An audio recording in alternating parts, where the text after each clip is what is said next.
Good news! Central Americano MBBS just 34 lakhs. Columbus Central University.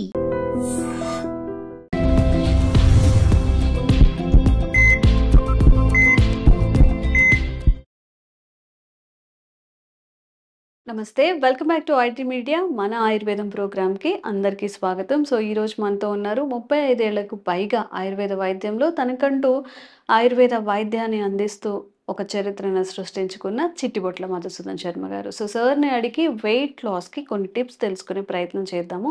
నమస్తే sir. నమస్తే. ఎలా ఉన్నారు సార్? బాగున్నామా? సో వెయిట్ లాస్ అనేది ఇప్పుడున్న సిచ్యువేషన్లో 100 మెంబర్స్ని తీసుకుంటే 95 మెంబర్స్ ఒబేస్ ఉన్నారు చాలామంది. ఈ 5% పిల్లలు కానివ్వండి, లేకపోతే హెల్దీగా, లేకపోతే వాళ్ళ జెనెటికల్ పరంగా నార్మల్ వెయిట్లో ఉన్నవాళ్ళు. సో ఈ వెయిట్ అనేది మనం ఎలా మేనేజ్ చేసుకోవాలి? బాగా వెయిట్ పుట్ ఆన్ అవ్వకుండా ముందుగానే ఎలాంటి జాగ్రత్తలు తీసుకుంటే మంచిది అంటారు? దీనికి ఆహారపరంగా జాగ్రత్తలు తీసుకోవాలి, విహారపరంగా జాగ్రత్తలు తీసుకోవాలి. క్షేమదాయకమైనటువంటి సైడ్ ఎఫెక్ట్స్ లేనటువంటి ఆహార ఔషధాన్ని వాడుకోవడం కూడా మంచిదమ్మా. ఆహార ఔషధం ఆహార పదార్థాలతో ఔషధంగా వాడుకోవడం మంచిది. తప్పని పరిస్థితుల్లో ఔషధాలు కూడా వాడుకోవాల్సి వస్తుంది. అది కూడా సైడ్ ఎఫెక్ట్స్ లేనటువంటి ఔషధాలు. సో ఆహార పరంగా అంటే ప్రోటీన్ ఆహారం ఎక్కువ తీసుకోవాలమ్మా. ముఖ్యంగా కార్బోహైడ్రేట్స్ ఫుడ్ బాగా తగ్గించుకోవాలమ్మా. సో ఈ రోజుల్లో మనకు ఎలా ఉందంటే శారీరక శ్రమ తక్కువైపోయింది, తీసుకునే ఆహారం ఎక్కువైపోయిందమ్మా. దీనివల్లనే తీసుకునేటువంటి ఆహారంలో కూడా కార్బోహైడ్రేట్స్ ఫుడ్ ఎక్కువైపోయిందమ్మా. పిండి పదార్థాలు ఎక్కువ తింటున్నాం, దీనివల్లనే ఫ్యాట్ ఎక్కువైపోతుంది. రెండోది ఏమంటే పిండి పదార్థాలు ఎక్కువ తీసుకోవడంతో పాటు మిగతా పదార్థాలు కూడా ఎక్కువగా తీసుకుంటున్నాం కాబట్టి దీనివల్ల కూడా అదంతా కూడా ఫ్యాట్ కింద కన్వర్ట్ కావడం చేతనే ఎక్కువ శాతం మంది మరి weight, over weight, obesity, excess weight వీటితో సఫర్ అవుతున్నారమ్మా. సో కాబట్టి ముఖ్యంగా ఆహార నియమాలు చాలా జాగ్రత్త పాటించాలి.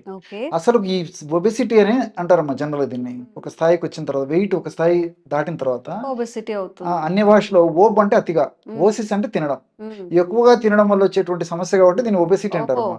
సో ముందు ఫుడ్ నియంత్రణలో పెట్టుకోవాలి, నంబర్ 1. సో తీసుకునేటువంటి ఆహారం కూడా పోషకతుల్యమైనటువంటి ఆహారం తీసుకోవాలి. అంటే నేను చెప్పాను కదమ్మా, కొంచెం ప్రోటీన్స్ బాగా పుష్కరమైన ఆహారం తీసుకుంటుండి ఈ కార్బోహైడ్రేట్స్ ఇలాంటి ఆహార పదార్థాలను బాగా తగ్గించుకోవాలి. తర్వాత ఈ junk food, fast foods, bakery foods ఇలాంటి పదార్థాలని కూడా చాలా తగ్గించాలి, అవాయిడ్ చేయగలిగితే మరి మంచిది. రెండవది ఏమంటే కనీసము ఒక వారంలో 5 రోజుల పాటు ఏదో ఎక్సర్సైజ్ చేయాలమ్మా. Walking, jogging, running, skipping, swimming ఇలాంటి ఏదో ఎక్సర్సైజ్ చేయడం చిన్నప్పటి నుంచి అలవాటు చేసుకోవాలి. కనీసం ½ అవర్ టు 45 మినిట్స్. ఇవన్నీ నాణ్యానికి ఒక ఎత్తు. మరి ఔషధ పరంగా ఈ రోజుల్లో కూడా చాలా మంది ఏంటంటే ఇవన్నీ ఏదో చెప్తుంటారులే కానీ మాకు టిప్ కావాలనేటువంటి ఆసక్తి ఎక్కువ మందికి అనిపిస్తుంటుంది. సో డైరెక్ట్ ఉన్న టిప్పే చెప్తాను. అవునమ్మా, వాళ్ళకి కావాల్సింది అదే కదమ్మా. ఇవన్నీ చెప్పినా స్క్రోల్ చేసేటువంటి తత్వం ఎక్కువ ఉంటుంది కాబట్టి దాని అవగాహన పెట్టుకోవడమో లేకపోతే ఫార్వర్డ్ చేయడమో చేస్తారు కాబట్టి డైరెక్ట్ టిప్పే చెప్పేస్తాను. సో కామన్గా దొరికే వాటితోనే ఈజీగా సింపుల్గా తయారు చేసుకునేటప్పటిది చీప్గా దొరికేటువంటి మెడిసినే చెప్తానమ్మా. అంటే బాగా కాస్ట్ కూడా చాలా తక్కువ ఉంటుంది. త్రిఫల చూర్ణం ఒక 75 గ్రాములు తీసుకోవాలి. మనకు మార్కెట్లో దొరుకుతుందమ్మా. మంచి కంపెనీ తెచ్చుకుంటే సరిపోతుంది. అదేవిధంగా గుడూచి సత్వం, గుడూచి తిప్పతీగ చూర్ణం, తెలుగులో అయితే అందరికి తెలుస్తుందమ్మా. తిప్పతీగ చూర్ణం కరోనా టైంలో మంచి పాపులారిటీ వచ్చింది దానికి, ఆ తిప్పతీగ మొక్కకి. సో వెయిట్ని తగ్గించేటువంటి అద్భుతమైనటువంటి గుణాలు అందులో ఉన్నాయమ్మా. సో గుడూచి చూర్ణం లేదా తిప్పతీగ చూర్ణం, సో అదొక 25 గ్రామ్స్ తీసుకోవాలి. మూడవ పదార్థం మన ఇంట్లో ఉండేదే మిరియాలు ఒక చూర్ణం ఒక 10 గ్రామ్స్ కలుపుకోవాలమ్మా. సో ఈ 3 పదార్థాలు, త్రిఫలం చూర్ణం 75 గ్రాములు, గుడూచి చూర్ణం 25 గ్రాములు, మిరియాల చూర్ణం 10 గ్రాములు, ఈ 3 పదార్థాలు కలపడం వల్ల బ్రహ్మాండమైనటువంటి వెయిట్ను తగ్గించేటువంటి ఔషధం రెడీ అయిపోతుంది. దీన్ని రోజు ఉదయం ఒక్కసారి, సాయంత్రం ఒక్కసారి ఒక పావు చెంచా నుంచి అర్ధ చెంచా వరకు అమ్మా, అంటే పావు టీ స్పూన్ నుంచి ½ టీ స్పూన్, మ్యాక్సిమం 2.5 గ్రామ్స్ అనమాట, ఒక కప్పు పల్చటి తాజా మజ్జిగలో కలిపేసేసి ఆహారం తర్వాత ఉదయం ఒకసారి, రాత్రి ఒకసారి తీసుకుంటున్నారు. ఈ విధంగా క్రమం తప్పకుండా రోజు 2 సార్లు ఈ యొక్క పద్ధతిలో ఈ యొక్క పదార్థాన్ని తీసుకోవడం వల్ల దేహంలో కొవ్వు కణాల్లో ఏ భాగంలో ఉన్నటువంటి కొవ్వు కణాల్లో ఎక్కువగా సంచితమైన కొవ్వు అయినా కరిగించేటువంటి శక్తి ఈ 3 పదార్థాలు ఉందమ్మా. అంటే ఇప్పుడు త్రిఫలలో రకరకాలైనటువంటి పదార్థాలు కొవ్వును కరిగించేందుకు ఉపయోగపడతాయమ్మా. అంటే మెటబాలిజాన్ని వేగవంతం చేస్తాయి అన్నమాట. ఎలా చేస్తాయంటే త్రిఫలాలు ఉన్నటువంటి కొన్ని రసాయన పదార్థాలు గ్యాలిక్ యాసిడ్, చెబిలిక్ యాసిడ్, అట్లే కొన్ని యాంటీ ఆక్సిడెంట్స్ ఇవన్నీ కూడా ఏం చేస్తాయంటే మన కణాల్లో ఈ మైటోకాండ్రియా అని చెప్పేసి కొన్ని పార్ట్స్ ఉంటాయమ్మా. ఉమ్, సో ఇవే ఫ్యాట్ను బర్న్ చేసేది. అంటే మెటబాలిజాన్ని వేగవంతం చేయాలంటే ఇవి ఎక్కువ సంఖ్యలో ఉత్పత్తి కావాలా, అదేవిధంగా ఇవి ఎక్కువ సంఖ్యలో ఉండాలమ్మా. ఉమ్, సో ఈ త్రిఫల చూర్ణం వాడుకోవడం వల్ల ఆ మెటబాలిజం వేగవంతమయ్యేదానికి ఇవి కారణభూతం అవుతాయి. అంటే ఈ యొక్క మైటోకాండ్రియా సెల్స్, మైటోకాండ్రియా యొక్క భాగాలు ఎక్కువగా ఉత్పత్తి అవుతాయి కణాల్లో. అదేవిధంగా అవి మరింత చైతన్యవంతం కూడా తయారవుతాయమ్మా. ఓకే. సో ఫ్యాట్ మెటబాలిజం బాగా జరుగుతుంది అనమాట.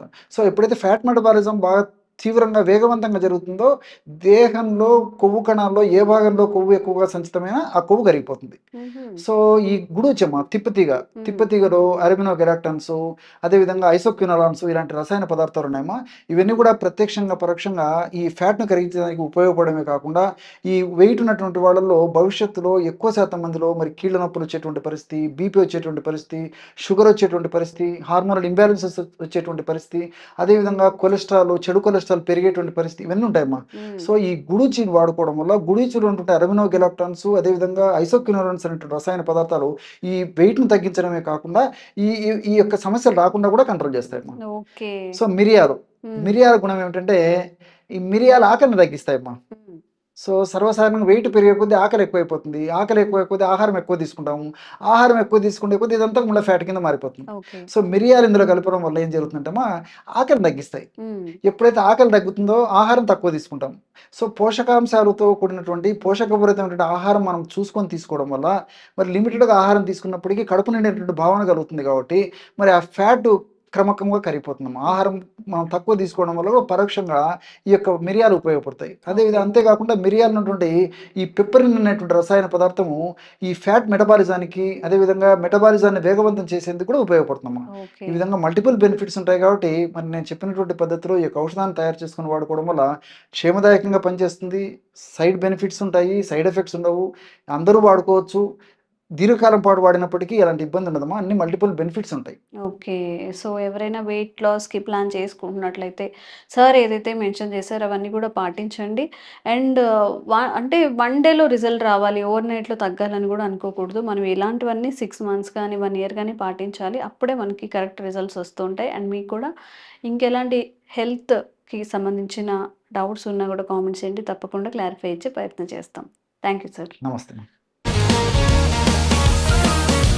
Sir, one life lesson what medicine has taught you. Whatever you can do without expecting. But I really believe మన పాజిటివ్ యాటిట్యూడ్ ఉంటేనే మనం ఏదైనా సాధించగలం. గట్ ని మనం కరెక్ట్ గా డీల్ చేసినట్లయితే అది మనకి పాజిటివ్ హార్మోన్స్ ని రిలీజ్ చేస్తుంది. షుగర్ వచ్చిన వాళ్ళ పరిస్థితి ఏంటి? పొట్ట దగ్గర పెరిగితే దాన్ని ఆండ్రాయిడ్ అంటారు. ఆండ్రాయిడ్ ఫోన్ కదా. అసలు థాట్స్ ఎందుకు వస్తాయి? బ్రెయిన్ డెడ్ అంటే దానికి ప్రపంచం అంతా కూడా కొన్ని నిర్దిష్టమైనటువంటి లక్షణాలు ఉంటాయి. మానసికంగా ధైర్యంగా ఉంటే క్యాన్సర్ జయించవచ్చు. You are a doctor for a cause sir, అంతే. వాళ్ళకి వచ్చిన ఆదాయం కాకుండా ఫ్రీ సర్వీస్ ఎంతమందికో చేస్తుంది.